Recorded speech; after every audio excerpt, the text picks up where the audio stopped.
마태복음 21장 1절에서 11절 말씀입니다. 1절 그들이 예루살렘에 가까이 와서 올리브산 기슭에 있는 벳박에 이르자 예수께서는 두 제자를 보내시며 두 소경의 눈을 고치신 여리고에서 예루살렘까지의 거리는 약 24km라고 합니다. 성인 남자가 하루 동안에 걸어갈 수 있는 정도였죠. 예수께서는 해발 약 900m의 이 군사 도로를 통해서 예루살렘에서 약 2km 떨어진 곳에 있는 베다니에 도착해서 하룻밤을 보내신 후에 그 다음날, 즉 일요일에 다시 감람산 남동쪽 기슭에 위치한 벳바게에 도착하셨습니다. 생애의 마지막 순간을 보낸 예루살렘에 가까이 옴에 따라서 예수의 메시아 되심은 사람들에게 더욱더 널리 전파되고 있었습니다.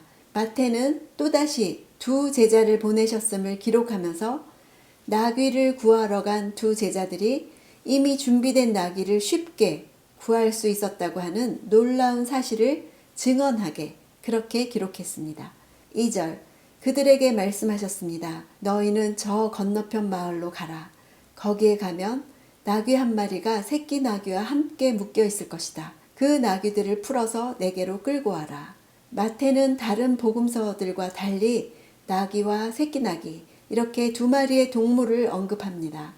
아마도 마태는 나귀, 새끼 나귀가 미숙하다는 것을 강조하기 위해서 이렇게 쓴 것으로 보입니다. 왜냐하면 새끼 나귀를 어미와 함께 언급함으로써 그 새끼가 아직 어미로부터 독립하지 못할 정도의 아주 미숙한 상태임을 보여주려고 한 것 같습니다. 많은 무리 가운데서 놀라지 않고 예수님을 태우고 가기 위해서는 새끼 나귀에게는 그 어미의 동반이 꼭 필요했을 것입니다.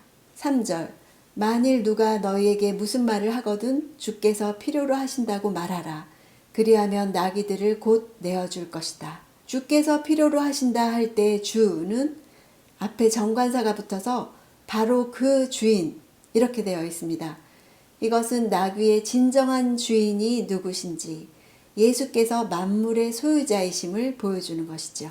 4절에서 5절 이는 예언자를 통해 하신 말씀을 이루시려는 것이었습니다. 시온의 딸에게 말하라. 보라 너희 왕이 너희에게 오신다.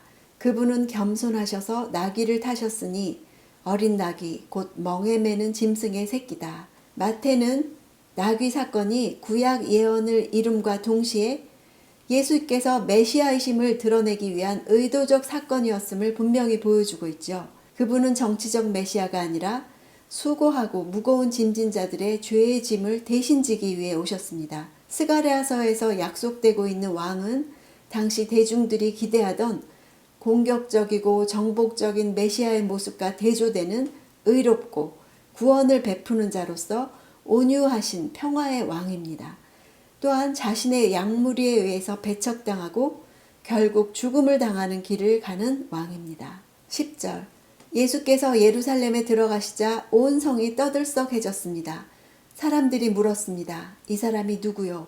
예수님은 많은 무리에 휩싸여서 아무의 눈에도 띄지 않게 예루살렘에 조용히 들어가실 수도 있었습니다. 그러나 온 무리의 관심을 자신에게 집중시키시는 행동을 취하셨죠. 로마의 압제를 당하고 있던 당시 유대인들 사이에서는 예수가 자기들을 정치적으로 해방시켜줄 메시아가 될 것이라는 생각이 팽배해 있었습니다. 뿐만 아니라 6월절에는 유대 지역뿐 아니라 멀리 이집트나 메소포타미아 또 소아시아, 유럽 지역까지 흩어져 있던 유대인들이 예루살렘에 운집했죠. 당시 270만 명 정도가 예루살렘에 모였을 것으로 추정됩니다.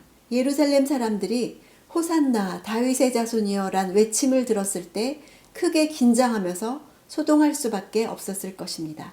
예수에 대한 고백과 찬양은 사람들을 소동하게 합니다. 내가 예수에 대해서 고백하는 말들이 내 주위를 소동하게 만듭니까? 예수가 누구냐는 기독교 신학의 핵심이 되는 질문입니다. 제자들과 무리들은 예수님이 십자가 구속사역을 성취하시기 위해 예루살렘에 입성하는 그 순간까지도 예수님에 대해서 온전히 알지 못했습니다. 오늘날 우리에게도 이 질문은 중요합니다. 예수가 나와 어떤 관계이며 어떻게 나를 구원하셨고 나에게 무엇을 하기 원하시는지를 분명히 알아야 분명한 고백이 나올 수 있습니다. 오늘 예수님이 나에게 누구이신지 기도 가운데 고백하는 그런 시간이 있기를 원합니다.